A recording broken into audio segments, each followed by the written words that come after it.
Now after 20 years, I woke up about 3 weeks ago to lots of texts and missed calls from unsafe numbers. I found out later that it was my mom and sister, and after all this time now they believe me because my past boyfriend confessed to everything in detail and called what he did a curse that haunted him his entire life. All of what he said was written in a letter and on a video he recorded. The video wasn't just him having a come to Jesus moment, it was an actual unaliving video capturing his final moments.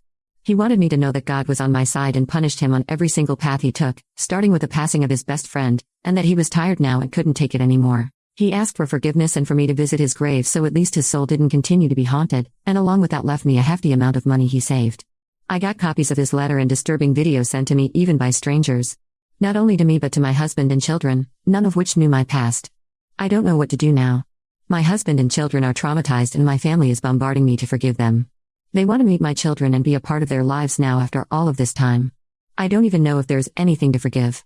I just want things to get back to normal like it was before all of this came out. Would I be a bad person if I told everyone I don't want anything to do with them? My mom is apparently sick and is scared she wouldn't have the chance to see me before something happened. Update. I decided that I didn't want to meet my mom, even though she's sick, or any of my family. Yet one Sunday morning, they were at my door insisting to go inside. Insisting to see me before my mom left this world. Against my better judgment I let them in. My mom cried because I looked old and not like her beautiful girl anymore. Did she expect to meet a 20-year-old me? I didn't utter a word and I pushed my sister away when she cried and tried to hug me. They wanted to see my children but I refused. My children were terrified. Now they have been trying everything to make me talk to them.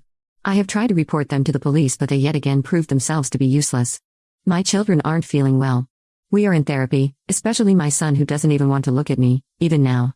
My daughter is very compassionate but I know that she is confused and broken, but she has always been the kind that tried to make others feel better. My husband and I are separated as we started having issues with all of this. He was angry all the time. He couldn't look at me. He thought that I should have told him when we met but I didn't, and now he felt helpless. He couldn't even touch me anymore. He'd say things like, "Do you feel repulsed by me?